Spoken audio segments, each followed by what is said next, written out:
Samoe, i o mea tātou tāpua i le tua i ni tai au. Whauta, o te awatu i a te utau e pe o mamoe i le vau luko. O le nei, i autou ata mamai pe o ngata, a ia fifi le mu e pe o lupe, se i o tātou tatala. Ne tua sile e se lo mātou ta mā e whaavavau, le li i oe o le file mū. Le tapua inga lo o tunu o se tapua inga e whaifua pe au noa malau fio. Le o mātou mwai wala awa i ala i lo nganga pa ia, se e fio mai to ia mai a ina la mātou tapua inga whaia nei. Ina o mātou tapua i tuai la o fio i le nganga ma le whamaoni lava. Na ia i watu mea umai le whasilsilina o logi inga e whaavavau. O le talo lea latu lo suafa Iesu lo mātou wali ima le whaola. Amen. Whaitawina le tuspa ia. O le tusfilfilia o le nei aso. E peo na iai le whasinonga le tusfitawaso. Tusi mua Paulo i lona tali whaleanganga o Timoteo i lona mata upu e tolu. Ai whaitawina nisi o whai upu. Whafonga mea i a whionga pa ia le atua. O te tusi atu i a mea i a te oe. O lo whamoe moe au o te vave alu atu i a te oe. A whai o te tuai atu. Ia i loa ai la wamio e tau i le fale o le atua. O le kale sia lea le atua soifua. O le poutu foi lea ma le lango lango o le upumoni. O le ai foi se ta ofi ese. E sili lava le nei mea lilo i la tātou lotu. O whaali mai o ia i le tino tangata. O whaalia na amio tonu e le nganga. O vaaia e angelu. O tala ina atu inu ese. O fatua tua i ai o e o i le larolangi. O ave ina e i le mamalu. Whamanuia mai le tua. I whaita wina o le tuspa ia. Mai e tu maupea i a te ialo na lava vi inga. Nei e whaavavau. O le launga i le suafu mamalu le tua tol taspa ia. Ta male alo ma le nganga sa. Amen. Ai a whai o te tuai atu, i eiloa ai la wamio e te tau le fale o le atua, o le kare sia lea le atua soifua, o le poutu foi lea ma lango lango o le upumoni. E o whaonga ina le whai upo sifuru lima, o le tusi lea sa whitawina, Timoteo mua ilo na mata upo e tolu, e whai mamatua o le launga. Ai a whai o te tuai atu. I e iloa ai la wamio e te tau i le fale o le atua. O le kale sia lea le atua soifua. O le poutu foi lea ma le lango lango o le upumoni. O le manatu e wha mamafaina wha le anganga o le nei aso e peo na iai le whasinonga le tusfita waso. O lo whapea mai. O se vala awina tu langa ese. O se vala awina tu langa ese. E iai le fesili e tupu mai le manatu lea. E fesili e whapea. Alea me tu langa ese ai lea vala awina. O le ale me tu langa ese ai lea vala awina.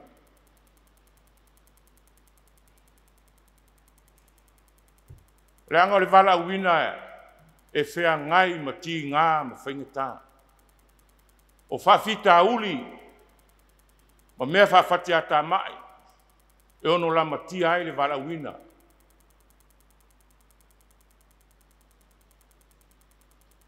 O le tupu ai le whaavai vai. E tupu ai le musu, ono le ngā luenga, o tau mu whai ai. Ea o ukuia sato mua ile le tapoi. Ea ne whitalai Yesu ilo na usoo. Ina ua tutofi e o atu e whaile ngā ruenga. Pe mai Yesu.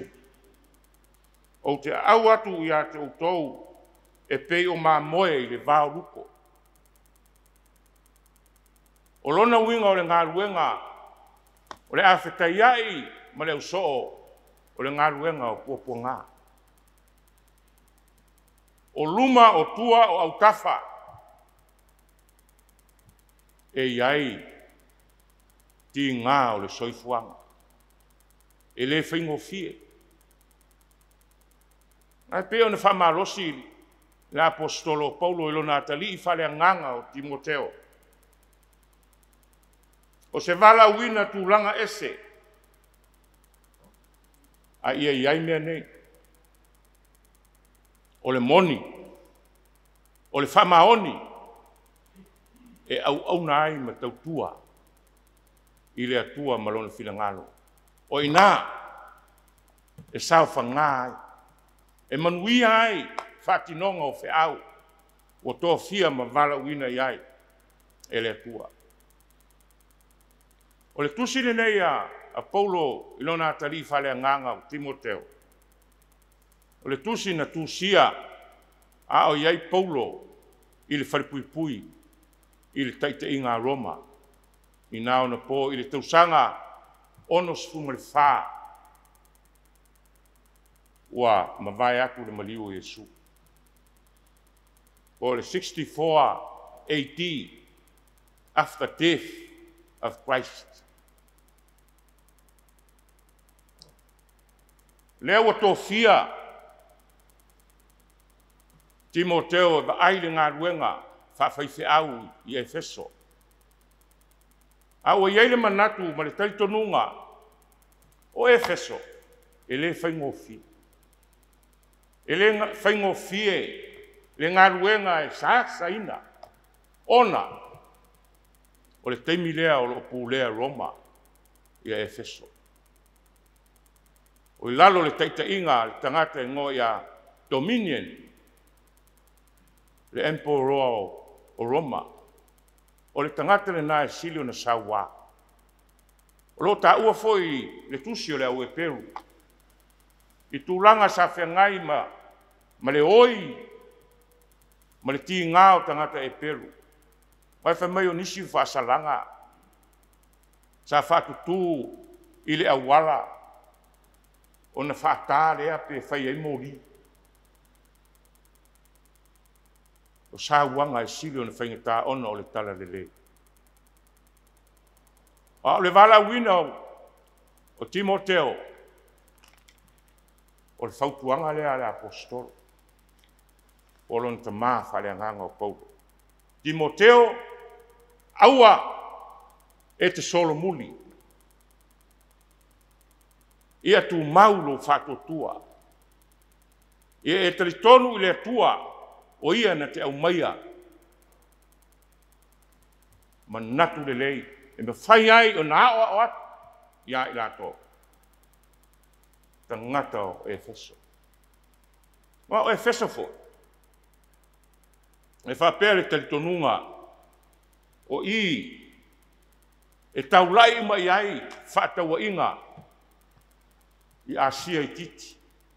Le lawa whaingoa nei Efeso le teimili nei i atake. Le pio na tō tele na tātou maua. Le malo take.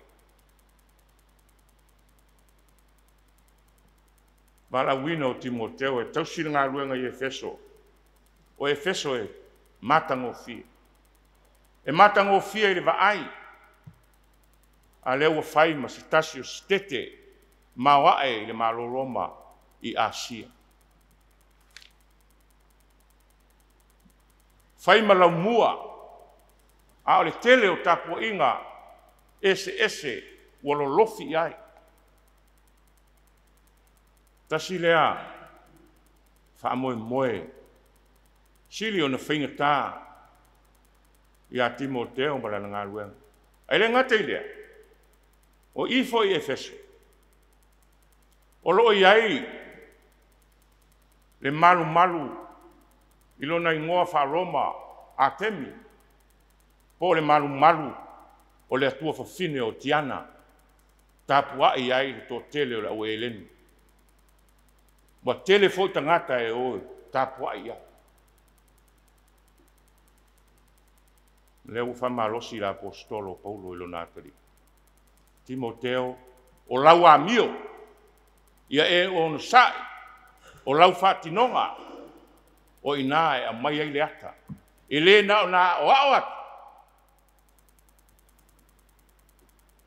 A o lau fa'atinoga.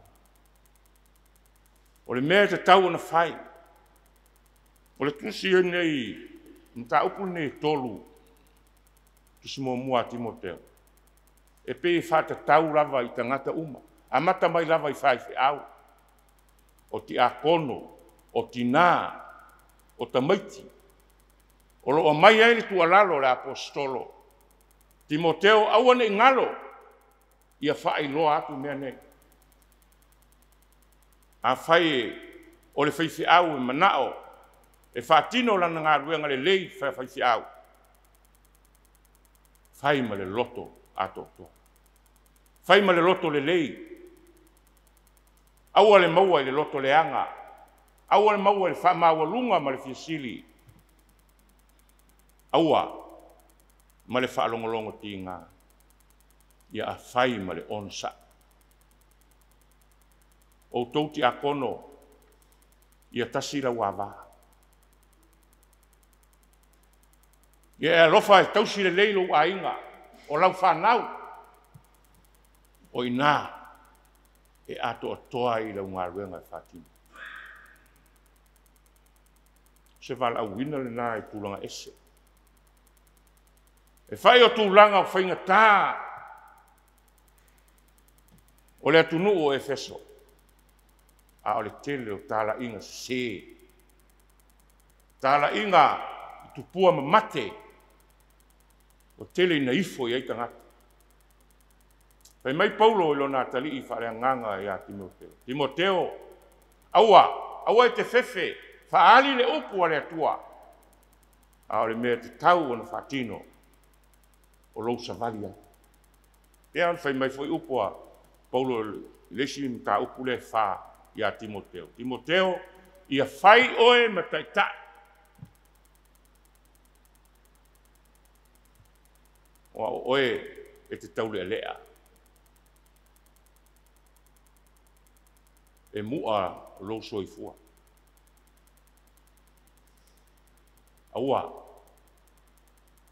Aua ne ita tangata ia te oe. Ono o lau galuega. Ai e tu mau i le fa'atuatua i le atua talitonu atoatoa o le atua na te au maia le mafanafana i lou loto. I oe sa moa e o le fe'au lea o le tala lelei mo i tatou uma i le taeao. O se valauina tulaga ese o le fesili lea sa moa ua uma ona valauina o le atua.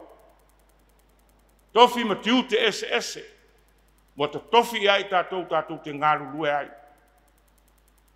Paua lea. E le tulaga e maualuga ai lau auaunaga maua le loto maulala. Fai mea tonu. Fai mea lelei. O inā e manuia ai o tagata. E le seao ngā e a'o tuai. E le seao ngā e tautala tuai. Ai vai mai tangata e leanga le amio. E le ao ngā. A o le tautala, ma le a'o ai, ma le whatonu atu. I o whatasi. ma le amio. O lau au nanga le nā, ia ato toa i lumo le tua. Amen. Mi ingo le tua e tau se lau ono sifun me le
ia tātou ifo matatalo i le atua tolu tasi pa ia e.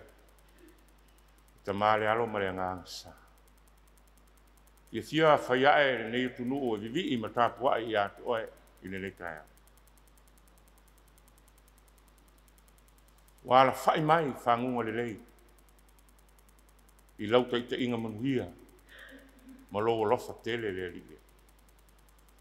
Sa mo moe i le pō. Pe ni tangata ua whioti. E pe tai o loa lofa. Ua whangua ai mātou.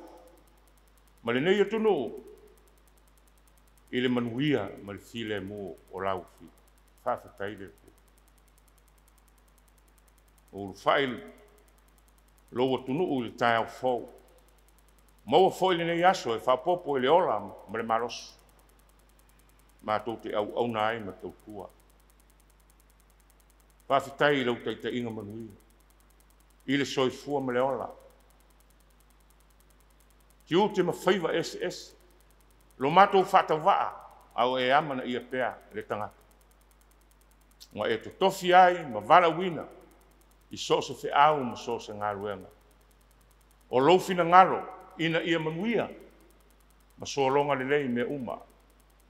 Wā se manuia o tangata. Vi ia oe le atua. Ono o loa lofa ma lo wanga le lei CCS. Te leo wha manuianga i a Samoa. O wala SS mai e meisi o le alo lofa mai. O nisi o malo. O whaata mau ai ngai na ai. I le nei atu nuu o Samoa. Ma le tele o ana whi au ma na ngā ruenga o whātinoi. Le ngona o le whaafetai le li e. Ono o loa lofa whaatasi mai. Kei te ina muia ai e tapo inga loa tunu i le leitai. Le isi talavale e whalongo ina. A le anga ina le leo le fifia ma le oli oli. Vi ia oe le atua e whamama. Whawhitai ono au o whionga pa ia. O mātou whaitau mo whalongolongo. O lo whamanatu mai pēr ia i mātou lo whinangalo a lofa lea. Ina ia lima taita ina ai i mātou. Ia whaima sulu i o mātou vai ma male malama i o mātou wala. Whawhitai ono le nganga pa ia lo mātou whasoasoan si. Taitolu aina pēr i mātou i temi uma o lo mātou wala. E meise lava o teimi. E mawhatia ai, e le taunga le muai. Ma taua wai ina mou atu to mātu wola whare whatutua. Te mia e sili ona e lata mai. E te whamawhana whana, e te whamalosi.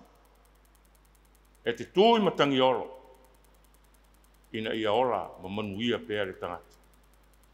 Siri le nganga whawhitai, ona o le taulanga tutasi.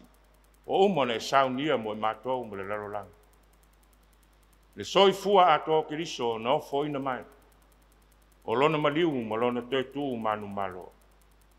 O toi saufa ngā tua i mātou i le ola e whāra. Tu maulau fio le vi inga.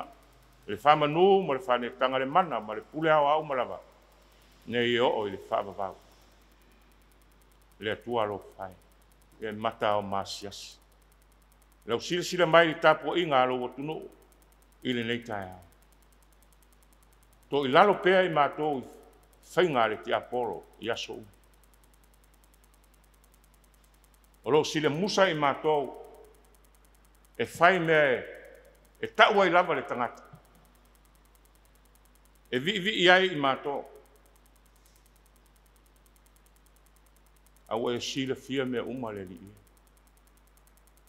Wa e vala wina i mātou au i titi lava le mātou karia. E leo ato o toa le whatinonga o mātou whiau ma mātou ngā luenga. O mātou manatunga mo mātou langona. E whasau sili ma wha mawalu. E mātou talo. O lolo i aula o fio le atua. E wha mangalo Samoa. Wha mangalo te itai o le atunu. Pamangalo tai tai o e kalesia. Wai le se tasi o i mātou e ato o toa. o mātou o tangata sala. Ia le toto le tamai mamoe, i sausauina ai o mātou whale tonu. I le toe watu ai mātou le mafutanga i mawhana whanamara o fio, a o whamanga loina i mātou umara. Le tua whafonga tāloe, i au manu mea uma i lau whatasi mai. Mātou lua i mana tua lava, Samoa, mai ona taitai se o lava i se toi tangata. O Samoa o umona tofi, whai mo mātou tofi. O la mātou te talo le li ie. Ia whapa ia ina pēa, lo mātou wala uina. I so se wheau mo so se ngaruenga. Wa e tu tofi ma wala uina i ai mātou. Ia whātūlanga ese, la mātou tali atu, ma le mātou au nanga. I mea le lei e ao no mātou whaia. Ia iai lo wolofa ma lo wanga le lei e tunu. Whanau ia o onga. Nisi foi wheau mga ruenga o le lei aso. Ia iai lo wolofa fisosoan. Tai manuina. Ia wha umale aso. Fo i le vi inga ia te oe. Ia le mātou te tāno le. Whatasi ama te talo lilo le roto o le tangata le vaia. Whailo filangalo. Ai leo o mātou loto. Ia ilunga o Samoa. Ma le lalolangi atoa le manuia, ma le file mua oe le atua lo mātou tama. Ia lofa sirisiri ese o Iesu Keriso le lii ma le whaola. Ma le mawhatanga le motu sia ma la ua fio nganga pa ia. Nei o i le whaavavau lava. Amen.